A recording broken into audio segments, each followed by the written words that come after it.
Did Trump just end the war in Iran, and how are markets going to respond? It has been an absolutely wild 24 hours. It's been an even more wild 20 minutes in the markets as we've seen massive flip-flops from Trump on the situation in the Middle East. The markets are going absolutely crazy. Let's break down what it all means. Let's take a step back to breathe, think about this critically, and see whether or not we can actually trust in the situation as we see it now, because it's changed so much. Let's break down exactly what I mean. Spoiler alert, I don't necessarily think this is going to be the end, but there is always hope. So let's get into it. First of all, let's start with Bitcoin.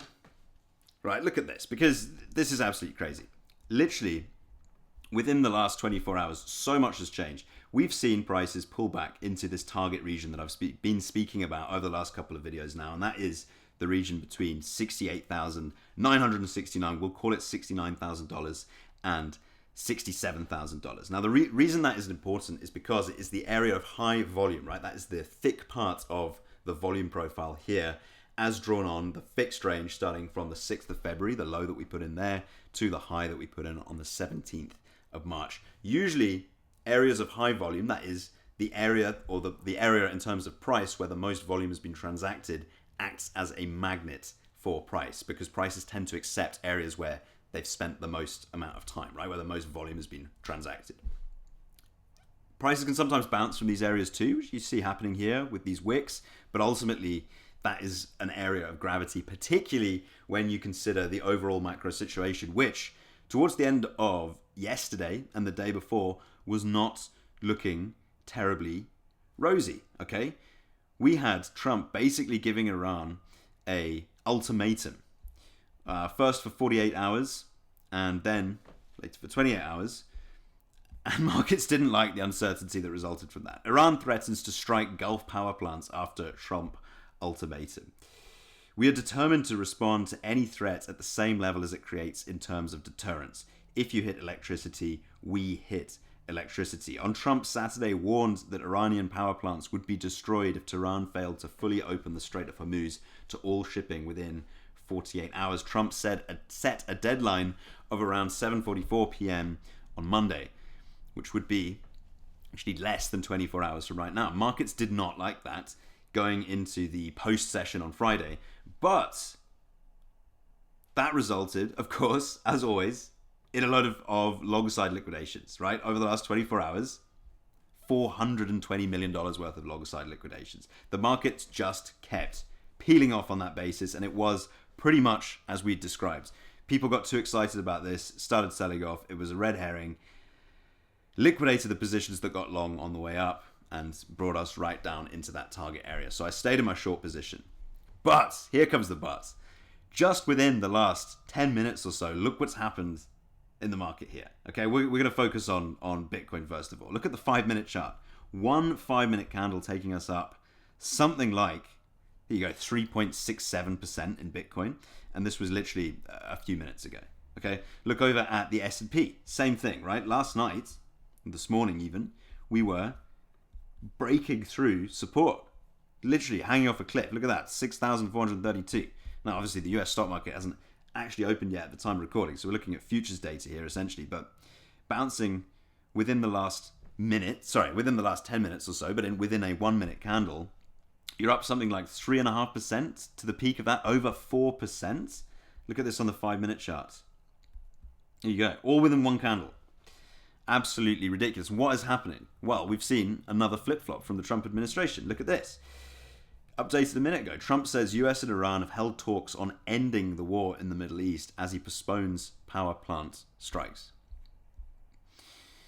Markets have reversed earlier moves after Donald Trump said the US and Iran had very good and productive conversations regarding a complete and total resolutions of hostilities in the Middle East.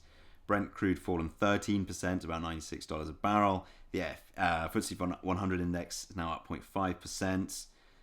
Gas prices fallen from 159 pence, to about 139, etc., etc. Donald Trump's message just a few moments was perhaps his most conciliatory since the Operation Epic Fury begun, but leaves significant unanswered questions. Yes, indeed it does. And this is the situation, this is the problem that I see with this situation, okay? First of all, I think it would be absolutely great if this was the end to this whole situation for a multitude of different reasons that have nothing to do with the markets, nothing to do with crypto, nothing to do with the S&P, any of that. This would be a really, really great situation if that was just over.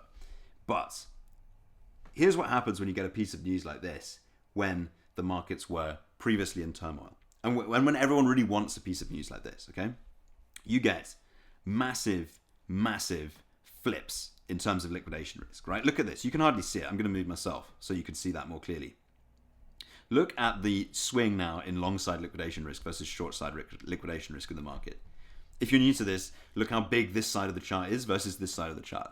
That means a load of people have jumped in on this news, on this green candle. And this happened 10 minutes or so ago.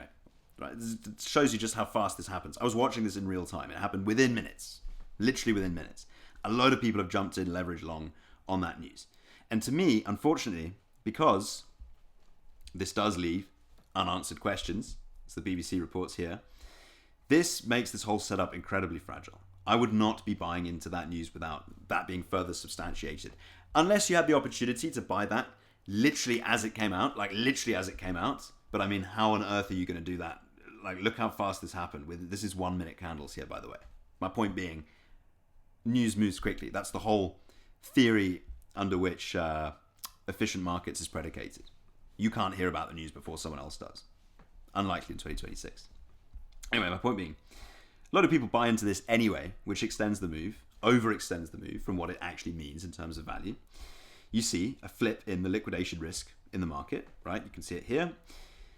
And then what happens when this news does turn out to be too good to be true or overplayed, or even just people got overexcited for it? You start seeing pullbacks, and then you start seeing liquidations of the side of the market that was overexcited, that was wrong.